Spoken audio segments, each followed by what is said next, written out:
একটা ইতিহাস আছে, কিন্তু এটা বলার আর সময় নেই, সময় অনেক হয়ে গেছে। তাকবীরে তাশরিকের মাসাইল হলো যে প্রত্যেক মুসলমানের জন্য 9 তারিখ ফজর থেকে নিয়ে 13 তারিখ আসর পর্যন্ত মোট 23 ওয়াক্ত প্রত্যেক ফরজ নামাজের পরে একবার করে পড়তে হবে। এখন অনেকেই বলে যে 3 বার, না, 3 বার বলা সুন্নতের খেলাফ। একবার উচ্চস্বরে প্রত্যেক ফরজ নামাজের পরে, অর্থাৎ আপনার এই মোট 23 ওয়াক্ত হচ্ছে 9 তারিখ ফজর থেকে নিয়ে 13 তারিখ আসর পর্যন্ত ফরজ নামাজের পরে আপনি পড়বেন।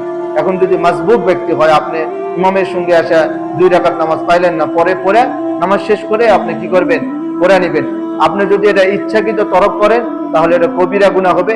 এটা আল্লাহর কাছে এমনি যদি মাফ চান, আল্লাহ আমি তাকবীর করিনি, আমাকে মাফ করে দাও, আল্লাহ মাফ করবে না, কারণ এটা হলো ওয়াজিব।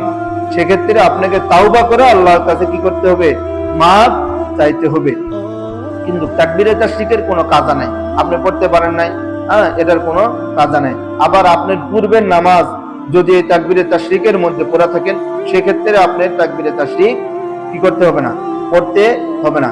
ঈদগাহে যাওয়ার সময় আমরা উচ্চ স্বরে তাকবীরে তাশরিক আমরা পড়তে পড়তে কি করব, ঈদগাহের দিকে যাব। ঈদুল আজহার দিকে মাঠে যাওয়ার সময় আমরা উচ্চ স্বরে তাকবীর পড়তে পড়তে কোথায় যাব, মাঠে যাব। কিন্তু আর ঈদুল ফিতরের সময় নিম্ন স্বরে কি করব, তাকবীর